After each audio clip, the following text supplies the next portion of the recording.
Look what's just arrived. The Viofo A119 Mini Dash Cam. But it's a lot more than that. So this is our first taster. And the camera slides easily out the box. It's a bit like an iPhone. Ooh, nice. And there we have our camera. So you can see, it's quite a sturdy unit, to be honest. Decent weight to it. Now the A119 Mini may be the smallest dash cam from Viofo, but it is tech loaded. Quad HD, 2560 by 1600p and films at 30 frames per second. It has a 5 megapixel Sony Starvis IMX335. The Starvis sensor means high resolution and great clarity, recording day or night.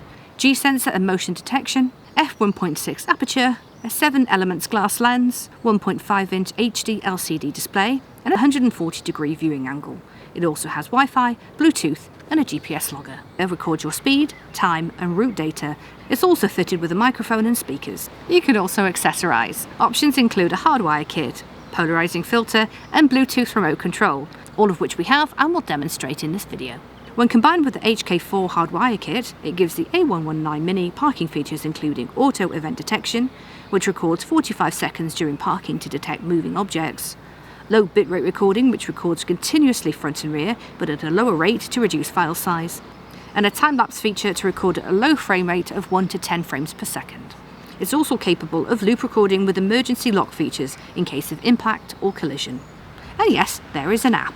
This easily allows you to adjust settings, preview, download and share videos via the Viofo app.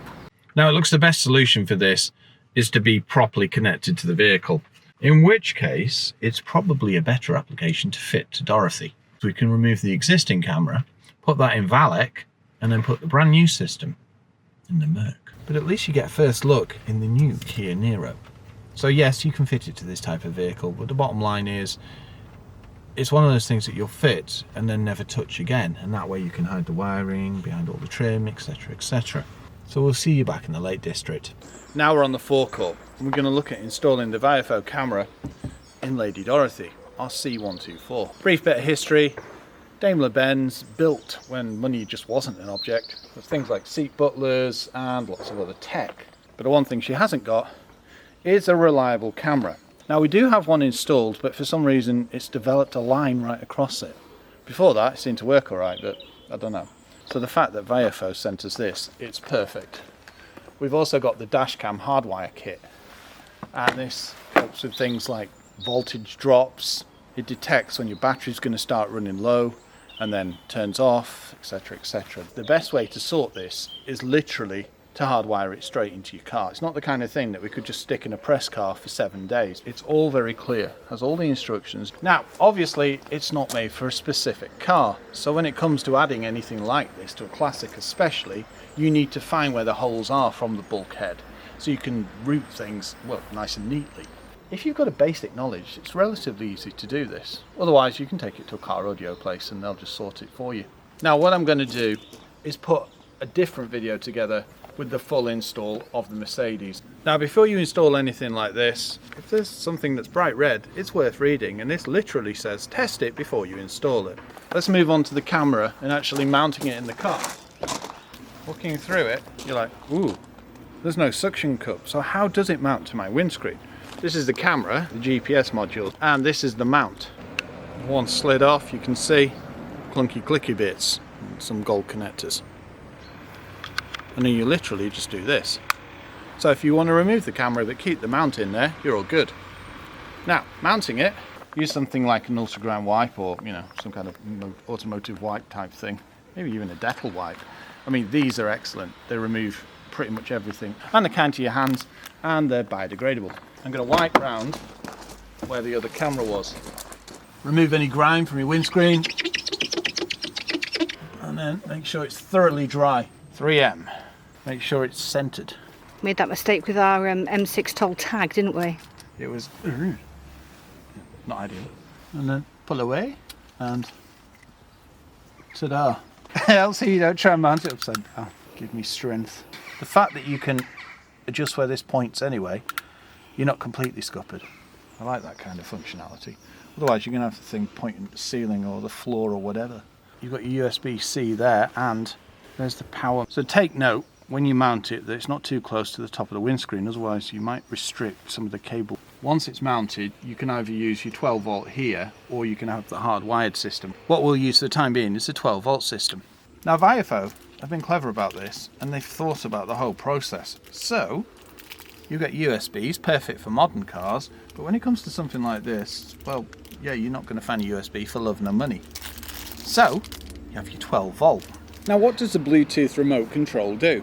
Once you press a button, it instantly protects the current video clip, and I can mount this anywhere. The rest of the controls I can get to at a push. If you've got this mounted too high up the windscreen, then you're going to make it too hard to pull out if you're ever going to move it. Also, the other thing is you might have to eject the card at some point to put on your computer and view your footage. It's pretty good for car spotting too.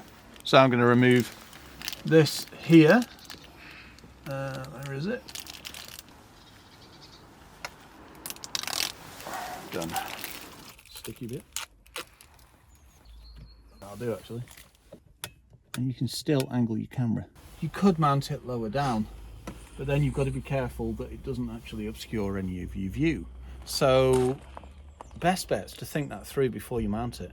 And as I said, if you want to remove it, you just slide it. So now, from pack our 12 volt, all being well,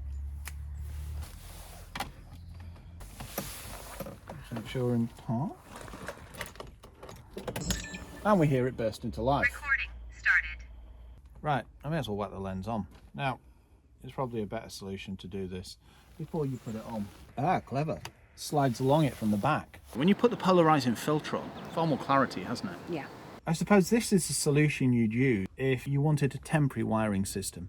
The thing is, this is how we've been running our old dash cam for 3 years, and it's been perfectly fine. Now we're going to show you what the camera actually looks like, and this was when we went on the jaunt a couple of days ago in the SsangYong Musso. So it's got a high ride height, and Annabelle just holds the camera and then points it around. She also does a little bit of an interview with me whilst driving, so you can see what it's like close up. I'm going to just plug it into a power source here using the cable that's supplied in the box and show you a quick run through of what the buttons do. Recording started. Now, here you can check your Wi-Fi.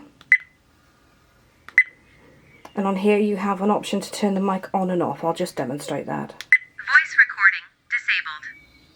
Voice recording enabled. And this one here is the recording button. Started. And press it again and it goes back to the automatic recording started. Now this one's an interesting button here. You press this one and it saves a snapshot. Just like a normal camera would do. One last button here. Video protected. That means that the video that you've got can't be erased unless you go in and manually take it off. Which means if there's footage that you need to show to, say, your insurance company, you can make sure that you have it. As well, doesn't it? So there you go. Now it might seem a little bit convoluted, but Annabelle and I thought, actually, why don't we use this from multiple vehicle perspectives? You can see what it looks like in a Kia Niro. You can see what the ride height's like in, say, the Musso, and then finish off with Lady Dorothy on Mercedes-Benz C124. If you like this type of video, why not subscribe to the channel? You just hit the button on the right hand side. It's free and you'll get an alert every time we upload. Also, if you do like the video, why not give it a like? It all helps and it means we can get more cars. Thank you. What do you think of it? It's versatile, it's high quality. There's loads of added bits and pieces with it that you can use. I love the fact that it's got a built-in microphone, which means in the event of something happening, you've also got a recording of what happens in the cabin. This is great quality. You could actually upload this and just have, I suppose, a point of view. It'd work perfectly on our car reviews, wouldn't it? Exactly. It does have some semblance of Hold. stability, Yeah, hold. there's some hold to it. Yeah, as you've seen from the footage. It's well built, it's well packaged, it inspires confidence in the fact that you can get an HK4 hardwire kit, which allows for it to do lots of parking things as well. It detects low voltage. I mean, you do have to wire it through the fuse box. What I would like to see, like some of the other models, is a suction cup mount. But I've read that the GPS logger doesn't allow that. Maybe there'll be a workaround for that in the future. Now, if you're wanting one of these, if you go into the description, you'll find a link. If you click there, then enter that, then you can choose the camera that suits your needs. Thank you for watching.